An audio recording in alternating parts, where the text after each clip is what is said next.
Hello, and welcome now as we come to the 23rd Sunday of the year, as we move into a new season in some ways. The first reading is from the book of Wisdom, chapter 9, verses 13 through 18b.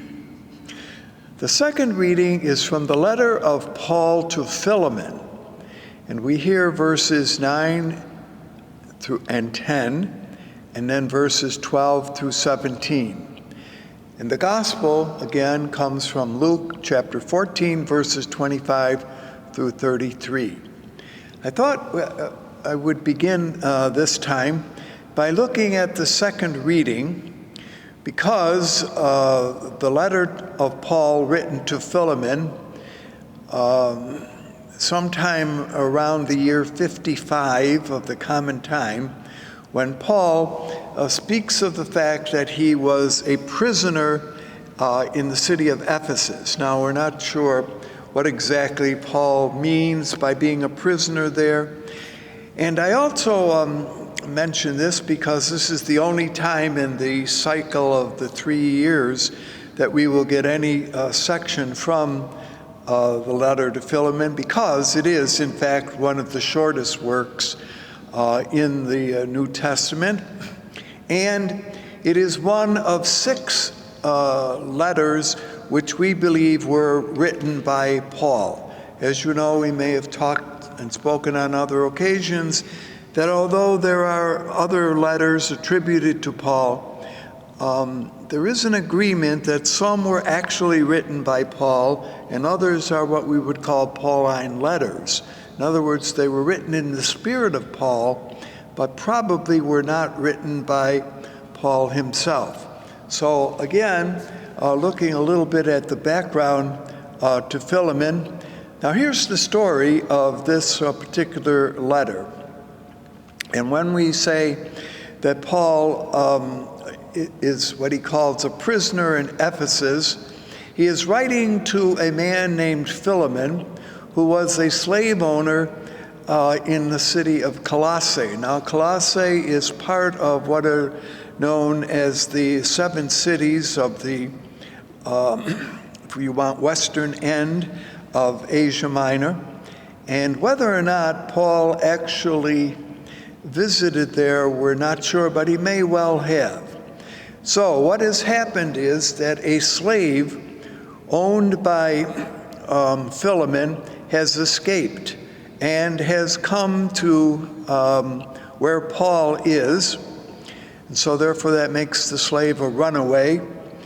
And when he came to Paul, Paul has brought him the Christian message, and in fact, I guess we could use the word converted him to being a Christian. Now, what Paul is saying to Philemon is, look, I'm returning to you, and the name of the slave who ran away is called Onesimus, and you have to play a little bit with his name, which means useful. So Paul is sending Onesimus back. Now, why? Well, and there's a number of ways of interpreting this. Paul here wants to comply in one way with the Roman law that required the return of runaway slaves. If Paul had kept a runaway slave, he himself would have put himself in extreme danger, and so therefore, kind of following the custom and the tradition, is returning Onesimus.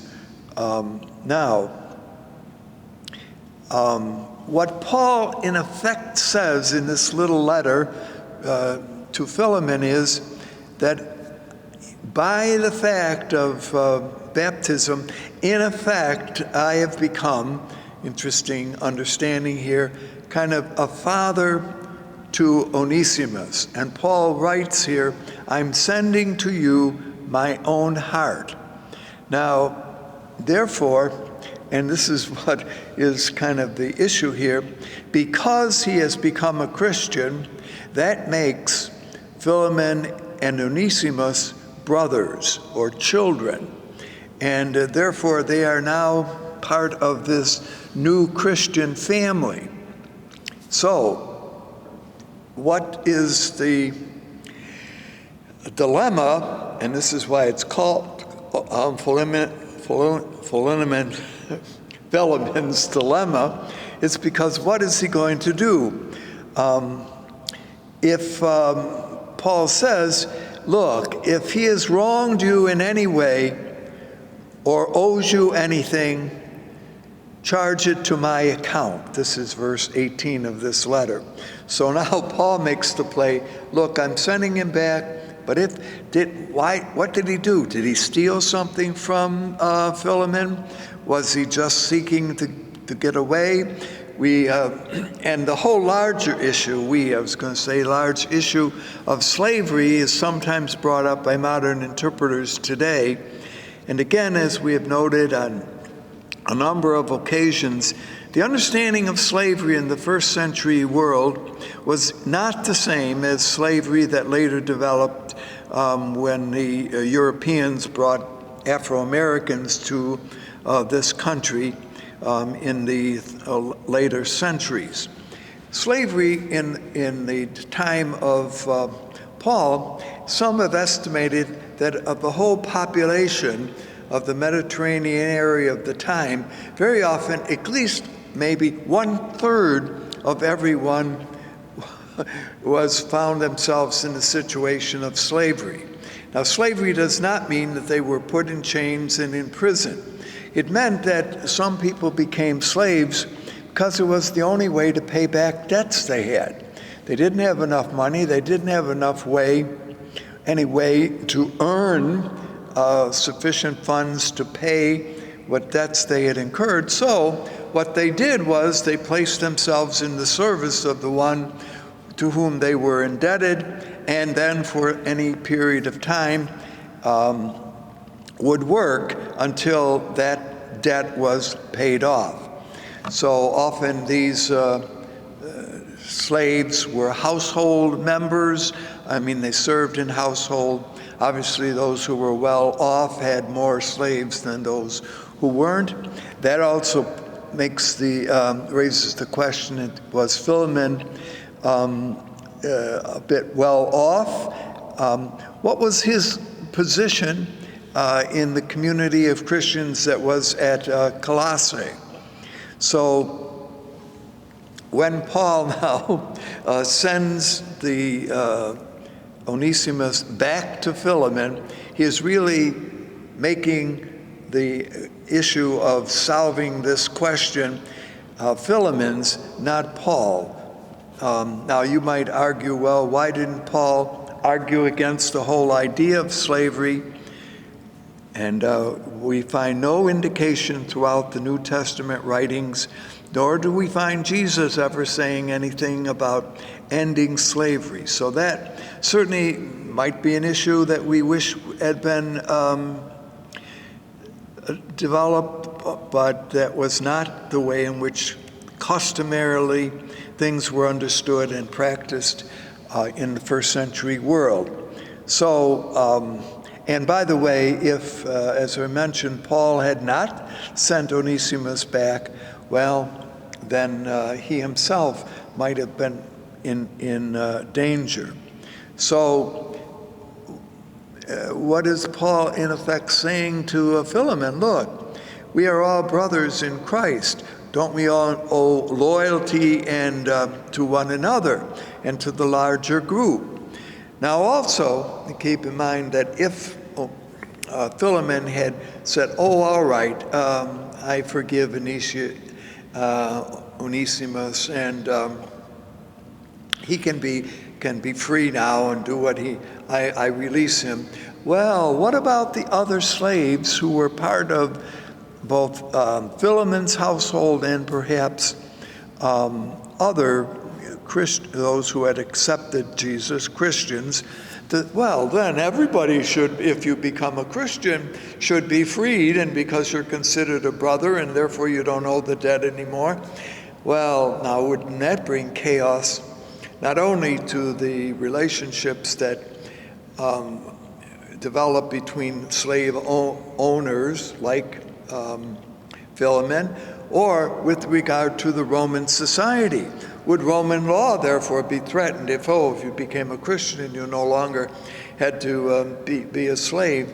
Wouldn't that disrupt the whole way in which things were done?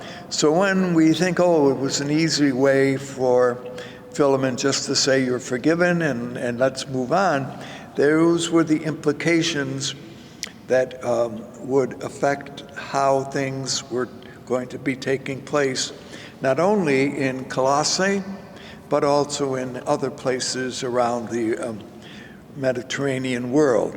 So it's all well and good for Paul to say, I'm sending you my heart. We do not know what decision Philemon made, okay? So this is the essence of the letter. There is a tradition, interestingly, that developed in the 2nd century, well after the time of Paul and perhaps Philemon, that Onesimus turned out to be a bishop of the early Christian experience. Well, that may be, but it certainly sounds nice, doesn't it? That that's how things were resolved by Philemon with regard to Onesimus. So I give you all that background. We just give a little bit. We don't give much of that story in the reading, in the verses that we hear this time, but I thought it might be kind of interesting, since it's the only time this letter appears, to kind of comment on it. We come now to the letter of Paul, or to the Gospel of Paul, chapter 14, verses 25, as I mentioned, through 33. Now, it begins, and this is, we'll break this down a little bit. There are 3 devastating and, in some ways, inhuman arguments made here. The first, in verse 25, indicates that Jesus is suggesting that you should hate your family. Then verse 26 picks up that you should carry the cross, and that the next verse is that you should give up all your possessions. Now, when Jesus says, or is pictured as saying, you should hate your family, I think you got to be careful with the word hate here.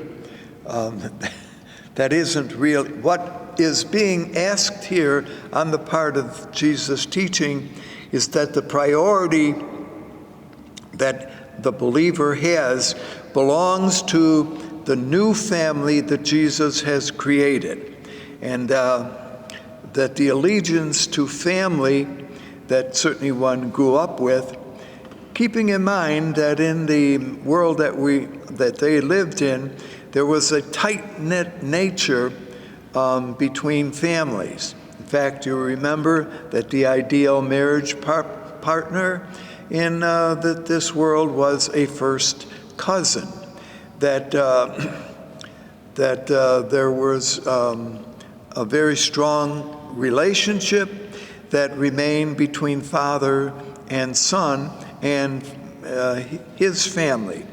And in that relationship, by the way, when you looked at see how the family structure was set up in those times, everybody controlled one another. It wasn't just that patriarchal that the father controlled, which certainly he did, but they controlled one another in the sense that they could not move within or without the kind of circle of friendship that had developed. So following Jesus and joining a new, well, the word here is called fictive family, F-I-C-T-I-V-E. It's not fictional, it means it's real, but it means that it's different, would be, if you join this family of Jesus, liberating and exhilarating. So keep in mind that the way the structure was, everybody kind of controlled everyone.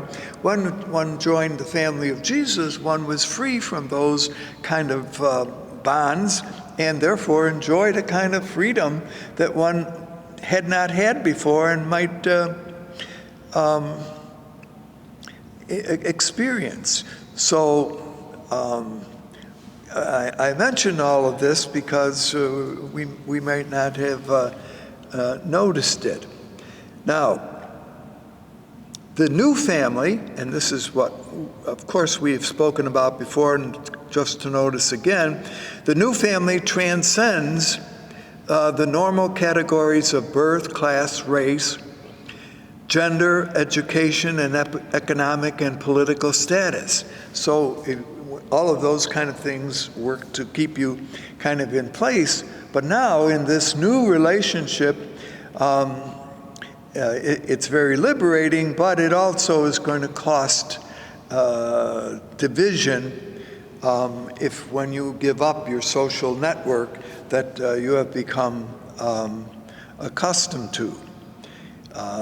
Now, in fact, one of the, and so what would be the bond that would keep everybody in this new relationship together would be, again, something we have noticed was a virtue very much practiced and important in the first century world, namely hospitality. That everyone would be, as free as they were, willing to accept and help one another. Every aspect of life, therefore, is taken into consideration when one looks at this. Therefore, it will be a concern about relationships, a concern about possessions, a concern about occupation, concern about time. So all of those will also need to be discussed and reflected on in this new relationship that developed in Jesus' family. All right. Verses 28 through 30 of this is a little, well, I guess you could call it a parable, or is it simply common sense wisdom that Luke is pictured as introducing into this little section? And in fact, what is it? The two issues are tower building and a warring king. And in fact, both end up making the same point. Namely, that anyone who begins, and this again is very much a characteristic, as we have noted on a number of occasions with regard to Luke's story or gospel, deals with very practical things. That anyone who begins an enterprise must weigh the cost to complete. And so both examples come from, well, a world of power and privilege. I do want to point out, and we have noticed this, and I kind of have to come back to this at times, that this gospel of the third gospel, the one attributed to Luke, does address a group of people who are, well, we would say well off, or socially in the upper class. I know, there's much talk in this gospel about relationships, taking care of the poor, the needy, the blind, etc. And that may well be the message that is attributed or given to those in position socially, and how they should react to those who don't enjoy this position. Now, why do I mention this? Because well, two ways to analyze this. First of all, maybe just to notice that it's a question of a man who wants to build a tower. Now, keep in mind, the tower, it probably means, and we have noticed this in other parables, both in this gospel and in others, that a tower was often, now how tall was a tower? Well, maybe the idea of one floor on an elevator today. It wasn't a tower quite as large sometimes as we thought, but it would be high enough so that someone could be there and watch what was happening across what? Most often a vineyard. That's where these towers were placed. To make sure that no one was out there stealing, or maybe even that animals in some ways were hurting the hurting the vines. So these towers were important for the sake of protection and security for the goods.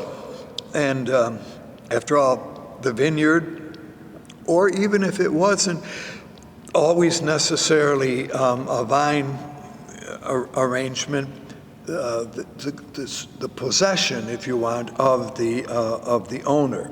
So that's why the building of the tower here is the example that is used by Luke.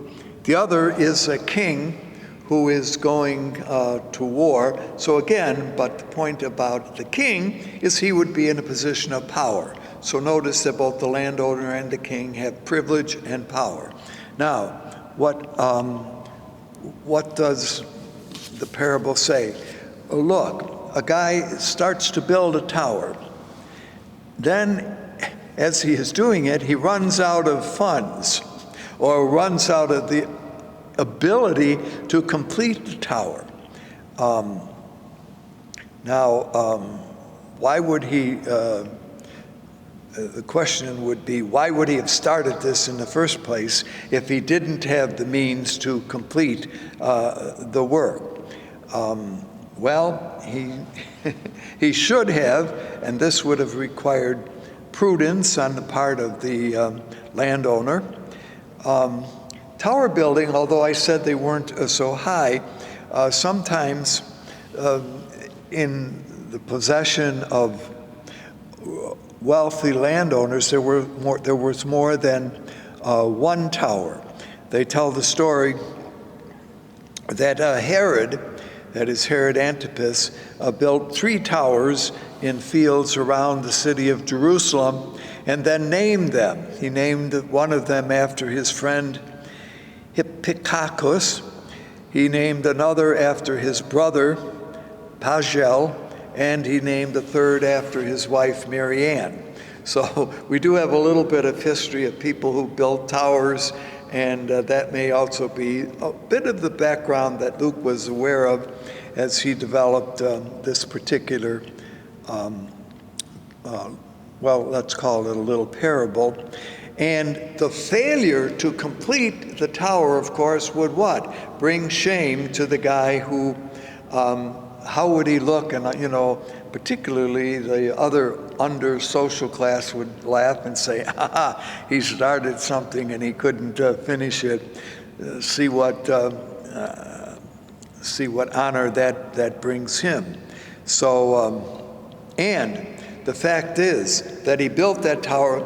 Half of it is finished. He's wasted all that material. He can't complete it. Isn't that also going to bring shame to his reputation and to what he was doing? All right, so that's the first one. The second example is a king who is going to war, discovers that his enemy has twice the number of soldiers, and before he decides to go to battle, maybe we'll see if he can seek a way to save the day.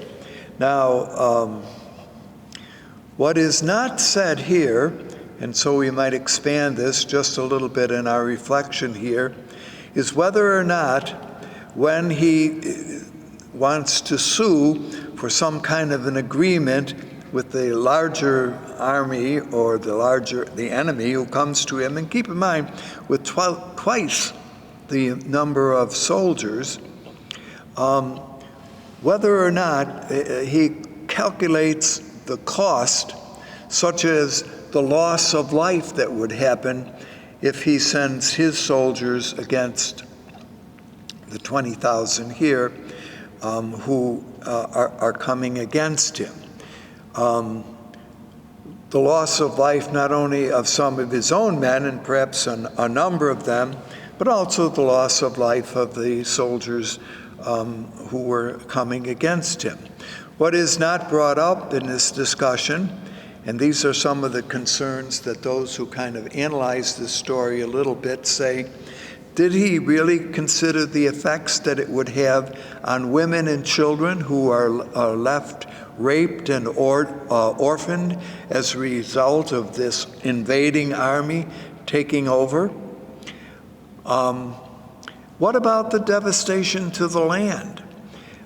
Did they consider that by warfare and the other kind of activities that took on, they were taking hurting the future of growing things on the land? So common sense assumption here, by the way, is that war is the best way to settle conflicts. And asking for terms of peace is a task to employ only those who do not have the arms to defend. So some interpreters of this particular little story, and that's why I mention it here, say that it might open the door for deeper kind of considerations. Now, whether or not, I'm not sure that Luke had this in mind when he used this as the example, but whether or not the solution to problems is simply conflict, simply war, simply the destruction that war brings. I'm not sure that that issue was simply one that needed to be talked about in the first century, and I leave it up to your own imagination and understanding as to whether it's something that we ought to be discussing in our own time. Jesus, therefore, is pictured as arguing for a kind of peaceful solution, which is different, and we have noticed this, from the Roman model, which you remember was Pax Romana.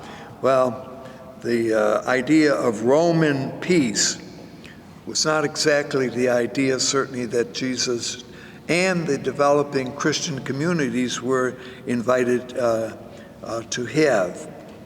So what we find here, therefore, is that there is a challenging, and this is a part of Luke's story, which will kind of end here, that Jesus' peace is not simply that of power and privilege. Now notice the examples here are addressed to people who have power and privilege. But what if we could establish a just and a fair peace that would be built on the principles that Jesus had taught, that Jesus saw as important? And by the way, I have to smile a little bit that perhaps this whole section of Luke appeals to what we would call a male audience, okay? I'm not sure that Luke included women, although certainly there are women in his gospel story, but that they would really have heard this message in the same way as the men did.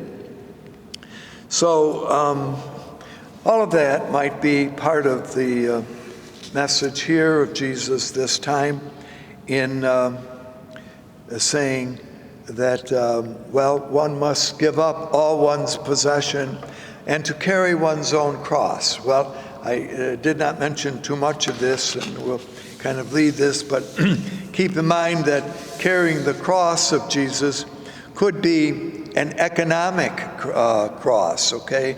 That if one, therefore, as we mentioned at the beginning here of this new community, one also shared with and helped one another, then the cross was economic. And we have noticed this on a number of occasions, that the cross here that Jesus is pictured as saying, you will follow, and remember, Jesus is on the way to challenging the authorities in Jerusalem. If you challenge the authorities on issues of injustice, greed, etc., you may have to bear a cross like that. The cross here was not that of human suffering, although that's certainly part of it, but rather the cross of being a member of Jesus' community and of following Jesus' way. Thank you for being with us, and hope you have a good week.